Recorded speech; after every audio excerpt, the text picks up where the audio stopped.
আসসালামু আলাইকুম ভিউয়ার্স, আশা করছি সকলেই ভালো আছেন। অনেক সময় দেখা যায় হোয়াটসঅ্যাপে কেউ কল দিল বা হোয়াটসঅ্যাপে কোনো এসএমএস পাঠালো, সেই হোয়াটসঅ্যাপের কল অথবা এসএমএসটি ফোনের ডিসপ্লেতে শো করে না। অর্থাৎ কেউ যদি কল করে সেই কলটি আপনার ফোনের ডিসপ্লেতে আসে না বা আপনি দেখতে পান না, বাট কল কিন্তু আপনার হোয়াটসঅ্যাপে ঠিকই আসছে। তো এই ধরনের প্রবলেমগুলো কিভাবে সলভ করবেন সম্পূর্ণ এই ভিডিওতে দেখিয়ে দিব, তাই ভিডিওটি না টেনে সম্পূর্ণ দেখেন। আর যারা এখনও পর্যন্ত আমার এই চ্যানেলটিকে সাবস্ক্রাইব করেননি তারা চ্যানেলটিকে সাবস্ক্রাইব করে নিতে পারেন। যারা অলরেডি এই কাজগুলো করে ফেলেছেন, থ্যাংক ইউ সো মাচ। ভিডিওটি দেখে যদি ভালো লেগে যায় তবে লাইক মাস্ট।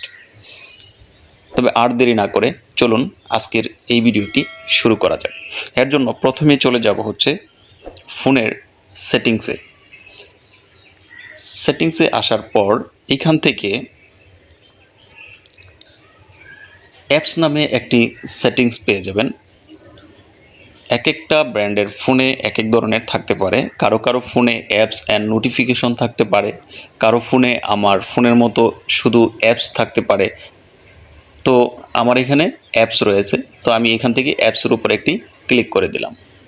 তারপর এখান থেকে দেখতে পাচ্ছেন সবার উপরে রয়েছে অ্যাপস ম্যানেজমেন্ট নামে একটি অপশন।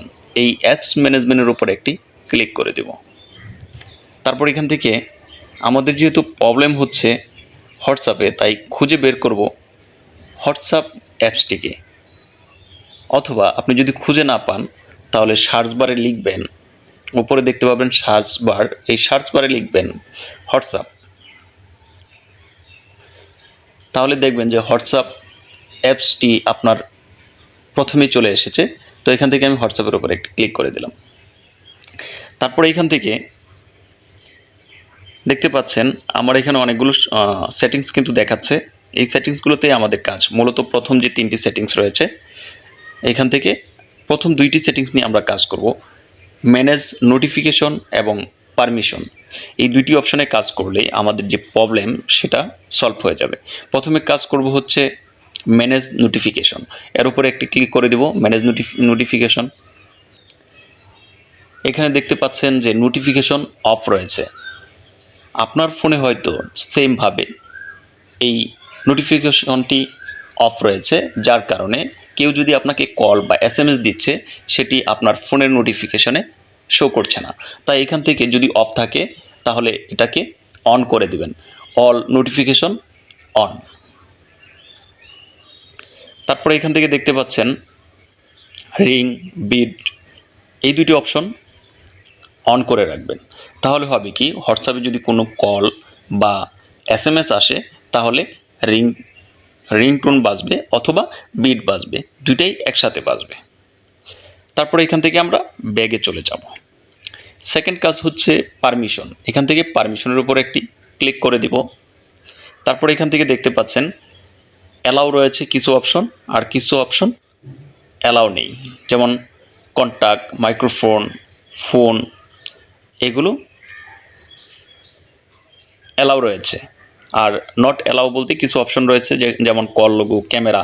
তো এখান থেকে এই অপশনগুলো যদি আমি অন করে না দিই তাহলে আমি এখান থেকে ফোন কল করতে পারবো না, তারপরে ক্যামেরা, ভিডিও কল অ্যালাউ হবে না। তো এখান থেকে আমি এই অপশনগুলোকে অ্যালাউ করে দেব। আপনি আপনার ফোন থেকে এই সেটিংসগুলোকে অ্যালাউ করে দিবেন। তারপর ক্যামেরার উপর একটি ক্লিক করে দেব। এইখান থেকে দেখতে পাচ্ছেন উপরে রয়েছে allow only wheel using the apps, এটার উপর ক্লিক করে দেব। তারপর ব্যাকে চলে আসব। লোকেশান প্রয়োজন নেই, এসএমএস এটাও আমরা অ্যালাউ করে দেব।